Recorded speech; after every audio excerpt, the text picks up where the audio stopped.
Welcome to the Teen Life Podcast, where we explore your questions to help you make meaningful connections with teenagers, because no teen deserves to feel alone. Have a question you'd like us to address? Email us at podcast@teenlife.ngo. Now, let's jump into this week's question. How can I encourage a teen to get help who doesn't want help? So this is a big question. I feel like especially coming off the episodes with Brenda where we talked about connecting with teens in conflict and how to help de-escalate.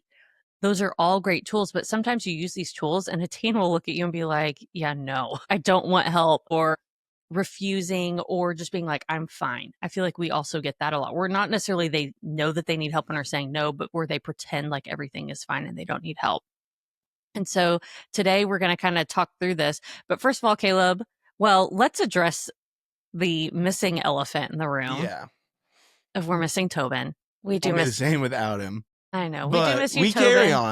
carry on for you, the viewer. Tobin is home with his new baby girl. And so we're so excited that he gets to do that. And he will be back with us before too long. But for now, you get me and Caleb for a few weeks. You're stuck with us for the next few weeks. So buckle up. Listen, I know you're probably like, oh, maybe I'll just skip the 3. Who knows what will be said, So I'm not saying Tobin necessarily grounds us, no. but like we might feel the need to fill the void, and who knows?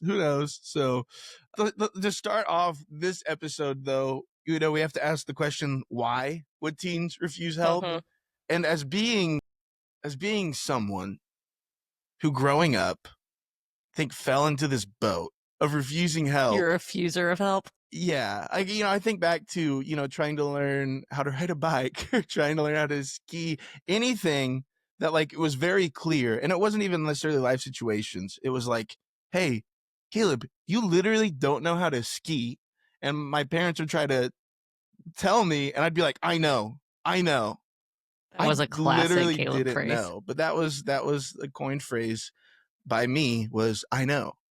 And it was stemmed out of kind of this idea that, I don't want to be viewed as someone who needs help, or I don't want to be viewed as someone who isn't capable. And so I think for a lot of teens, it stems out of that, having people look down on them, maybe their fear of judgment, worrying about being seen as weak or broken. Even for some other teens, it could just be a lack of trust. In their experience, in their life experience, they haven't been given any reason to trust adults. And so why should they trust you to help them? They've gone so long with only leaning on themselves.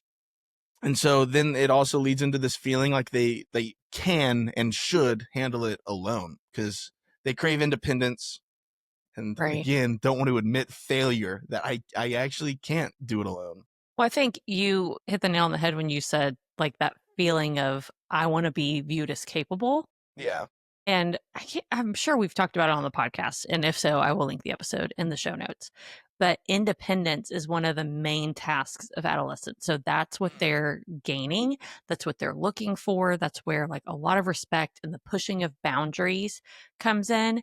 And so if they feel like that independence is threatened because they're having to get help, or especially if they feel like you're forcing help on them, they're going to kind of stiffen at that and be like, no, I can do this. Yeah. I'm going to figure this out on my own, even if they think in the back of their head, this is probably going to go horribly, but I'm going to prove a point right now. I'm going to do it to spite you. Yes. Yeah. Yeah. And then I also think sometimes teens don't even know really what help looks like, especially if they don't have parents who talk about this. If they've never been, I think the more and more I do teen life groups, I realize very few teens are in small groups. If they're not going to a church where they're part of a group like that, where we open up and we share feelings and we accept feelings, then they've maybe never been in an environment where they're sharing their story or sharing challenges and having someone speak into that. If they don't have parents who are asking questions and checking on them, that's just something that hasn't been modeled to them. And so if they don't know what it looks like, that is an unknown that they're not willing to step into. And then you're even taking it up a notch of if you're trying to get them therapy or counseling or rehab, any of those, that's even bigger. And then they're like, no, I don't even want to touch that. That's one of the things for me starting out as a student minister that I had to learn a bit was this idea of small groups, of opening up, of talking about your feelings, sharing is a learned thing. Mm. Because I mean, I grew up, you know, in the church, like in small groups, D groups, devotional groups, as they were called in middle school, high school, were like ingrained into everything that we did. And so it was kind of this learned behavior of, hey, you know, we're going to have group and we're going to talk about a story and hopefully towards the end be able to talk about some of your feelings. Sometimes I wasn't good at it, but it was at least something that I knew was a norm and to be expected of me. So whenever I started out as a student minister and the students that I kind of inherited hadn't done small groups, it's like it was, and it kind of still is, like a learned experience. And there's Right. growing pains. And it's this idea of I'm not used to letting people know Mm. the way I feel, of being vulnerable. And yeah, they need to see it modeled. Mhm. But what needs to happen for us to start building that trust and start modeling that for students who really don't want the help? Right. Well, and I think just if you're thinking about a perspective shift for this, instead of you need help, which to me makes me think you think something's wrong with me, you think I'm broken, you think I can't do it. Even it's shifting of like you deserve support. Like you deserve support, you deserve every resource I can give you, and this is another resource that I can give you to help. Might shift that language a little bit, even if you're thinking, even if you don't say that out loud, even if you're Yeah. thinking that in your head of not like I've got to fix them, but like, Yeah. hey, I'm going to support them. Yeah. And that just looks a little different and feels a little different. But like you're saying, Caleb, the first step is building trust, Mhm. because if you don't have a relationship with them and they don't trust you, if you are trying to get them help, they're probably not going to take that well. Yeah. And Like I they're think just too, not. that idea, yeah, you support. Like I'm here with you. Mm-hmm. And, you know, I think kind of this idea of like I'm on your side. Like I like that. I'm not working against you. Mm-hmm. Like I'm on your team. I'm on your side. Okay. And even though maybe what we want for you might be different, like you need to know everything of what I'm trying to do and speak for you stems out of this fact that I'm on your team. I'm on your side. Mm-hmm. I'm here to support you. But with that, there has to be trust. Mm-hmm. Because if there's not trust, then they're not going to take you at that word, right? Like they have to trust you in order to believe that you are on their side. And so build trust, like model that you are on their side. Don't lecture is a It's big easy. one. Yeah. Like don't Listen. tell, you have to listen first. And you did this naturally, Caleb, but I want to point it out for the listener using plural language of we. Mm. Like, what can we do to help? How can we move forward? Puts you on their side instead of you, and pointing fingers of we. We're in this together. We're a team. Try to Yeah. use we language when you're talking to them and validate their feelings. Like, listen, like Caleb saying, don't lecture, listen. And you can say, man, that sounds really tough. How can we help? Where can we move forward? And maybe start there of asking them what they need before you just straight up say, I think you need help. Yeah. you I need think help. you need a professional. Like of But I'm here. I'm on asking, your team, but you yeah, need help. Yeah. asking that. And we've kind of talked around this too, but normalizing help seeking. Mhm. So if you have done that in the past, you don't have to get into details, but saying like, hey, you know what? A few years ago, I went through a really rough time too, and I had to talk to someone about it. Or this is me personally, I'm not good at asking for help. It's Yeah. easier for me to help others. And so it's okay too for sometimes I'll admit that when I'm in my teen life groups, because one of the weeks we talk about stress and what we can do. And I will often admit I'm really bad at this, but I need to be better at telling the people in my life, here's what I'm struggling with, and here's how you Mhm. can help. And even modeling to them, like, hey, it's not always easy. And don't make it seem like, well, just it's fine. I go to counseling all the time. Yeah. That's not a big deal. Yeah. Even admitting some of that tension of it's not always easy to do that. That's what I was gonna say. Of like they build on each other, right? If you're trying to build trust, they need to know that you're a safe space, someone that listens Mm-hmm. and cares.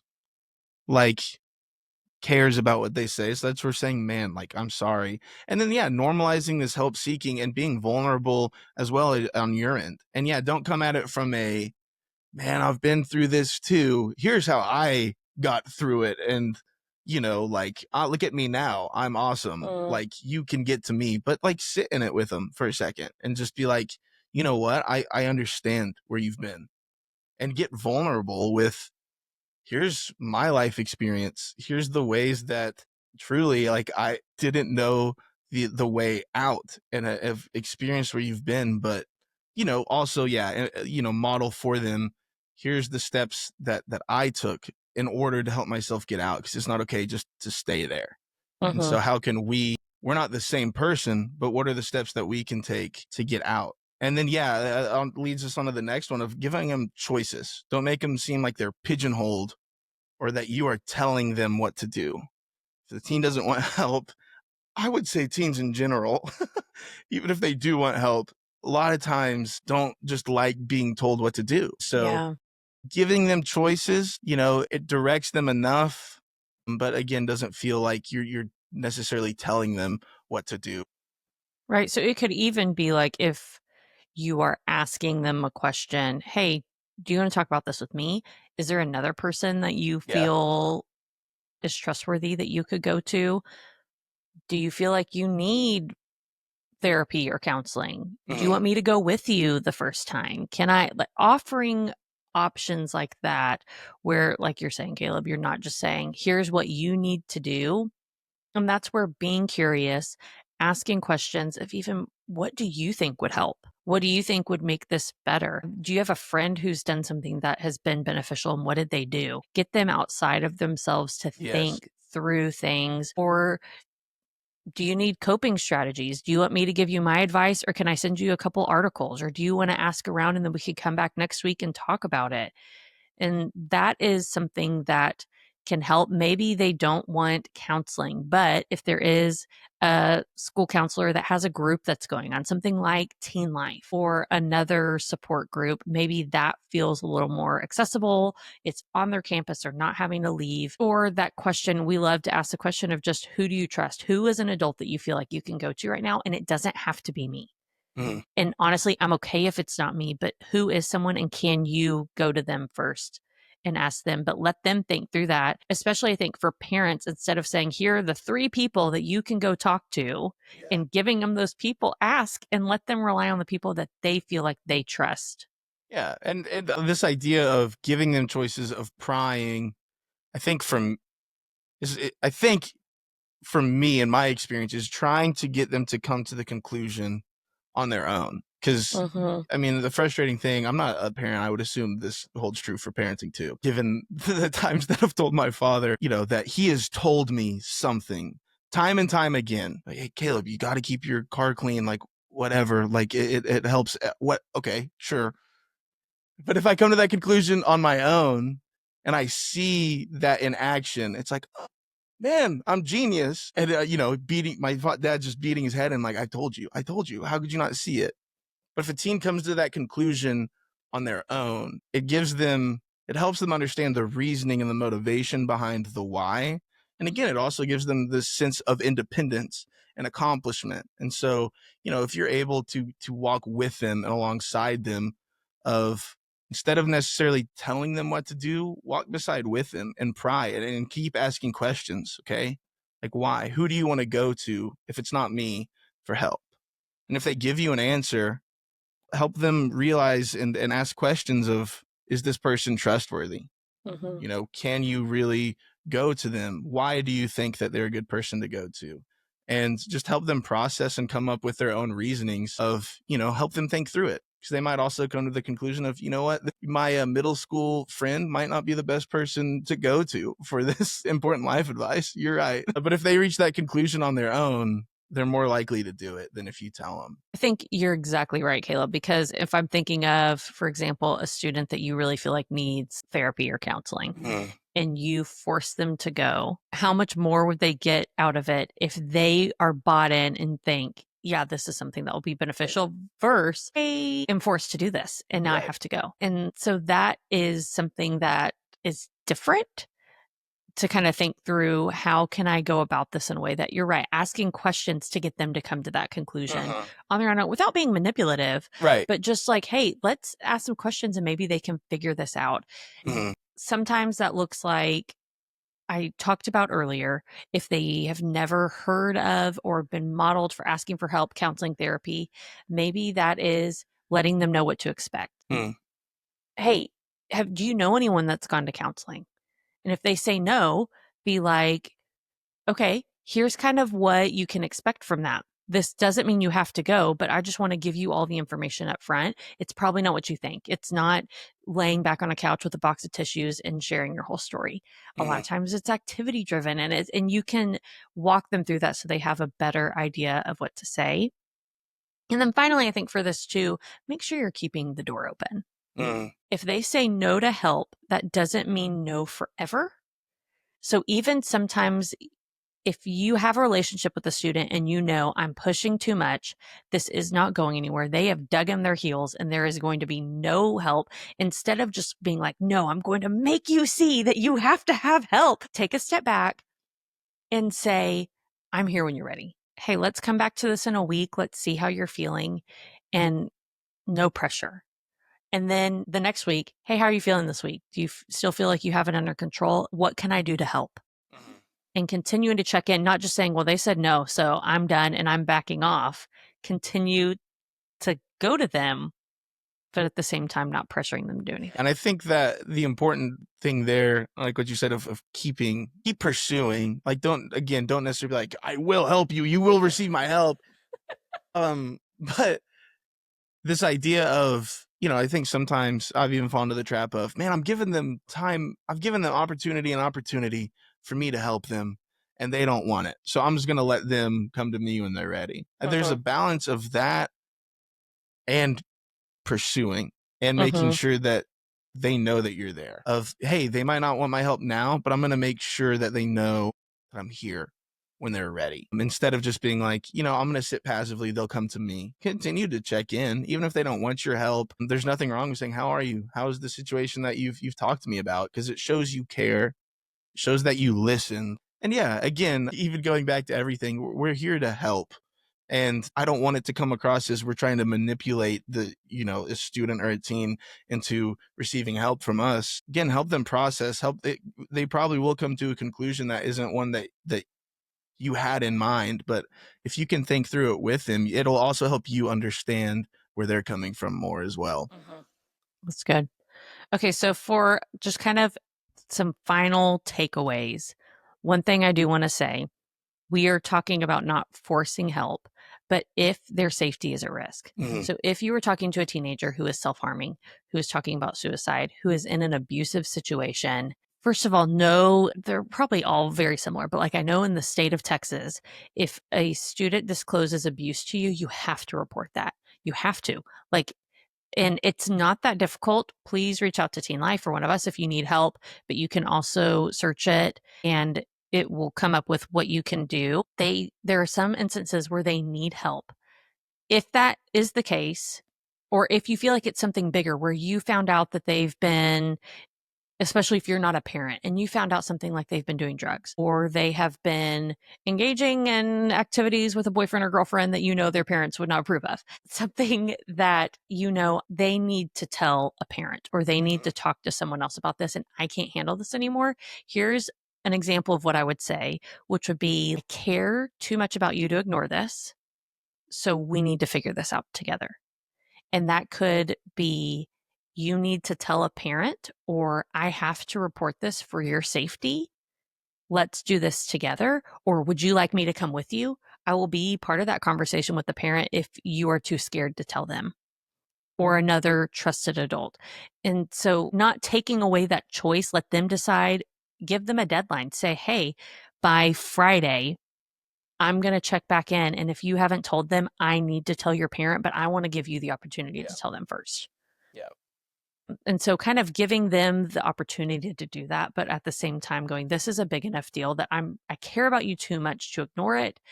And sometimes that honestly will put a strain on the relationship. Your relationship with that student might never be the same. But if it is something where you feel like their safety or their future, or there's some choices, I'm pretty sure Brenda said this, that you can't come back from. And so sometimes as an adult, you have to make the decision that I have to step in here to try to stop a situation that is just going to get worse and could potentially ruin their life. Yeah. That's good. And then finally, and I'll post some links as well to more national hotlines, but know your resources. So if a student comes to you, kind of have in your back pocket, here are some people I would talk to. Here are the school counselors' numbers, and let me help you find them. Here is a crisis hotline number that you can call. There are texting options where they don't even have to get on a phone. They can text in, they can chat online. Just something that maybe if they want something anonymous and don't want to talk to someone in person, BetterHelp. There are online telehealth counseling deals where they're not having to go to a counselor's office. And so know your resources. But as we always say, it's about connection. It is about telling them, I care enough about you, I see you, that I want you to have the support and the resources that you need.